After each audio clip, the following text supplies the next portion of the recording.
hanno portato la croce del naufragio da Capo Milazzo alla Città del Santo, nella stessa fine settimana in cui Papa Francesco ha parlato della situazione immigrazione come di un crimine che ha reso il Mediterraneo il più grande cimitero del mondo. Oltre 350 pellegrini hanno percorso la strada che da Monselice porta a Padova nel nome di Sant'Antonio per ricordare 3 anniversari della vita del santo, tra cui il famoso naufragio del 1221, quando Sant'Antonio, tornando dal Marocco, viene colto da una tempesta e arriva naufrago sulle coste della Sicilia, a Milazzo appunto. Un cammino di fede e conoscenza che ha incrociato i luoghi di culto più importanti su questo sentiero, e a Padova San Leopoldo, santuario francescano dove c'è stata un'emozionante visita, e poi Santa Giustina fino alla Basilica Antoniana, luogo in cui infine è stata deposta la croce del naufragio. 1800 chilometri di cammino, un viaggio lungo l'Italia e dentro la fede, ricordando Sant'Antonio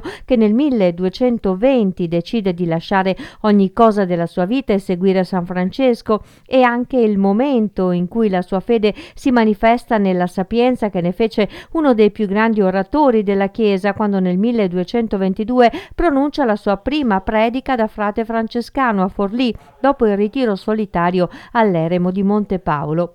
A concludere l'ultima tappa del cammino di Antonio 2022, la messa solenne al Santo, presieduta dal cardinale Mauro Gambetti, arciprete della Basilica Papale di San Pietro in Vaticano, vicario generale di Sua Santità per la Città del Vaticano e presidente della Fabbrica di San Pietro. Una messa seguita da più di 800 persone che hanno così incontrato e salutato la fine di questo lungo viaggio dei pellegrini. A guidare l'ultimo tratto della staffetta dei camminatori da Prato della Valle alla Basilica del Santo c'era padre Paolo Floretta, coordinatore del progetto Antonio 2022, che ha portato il reliquiario con la reliquia ex ossibus da Capo Milazzo fino a Padova per 3 milioni di passi, più di 3 mesi di cammino, incontrando 8.000 fedeli nelle 9 regioni italiane attraversate. Milioni di passi moltiplicati per ogni persona che anche per piccoli tratti ha camminato sull'itinerario percorso da Sant'Antonio 800 anni fa, raccogliendo storie, suppliche, preghiere in un cammino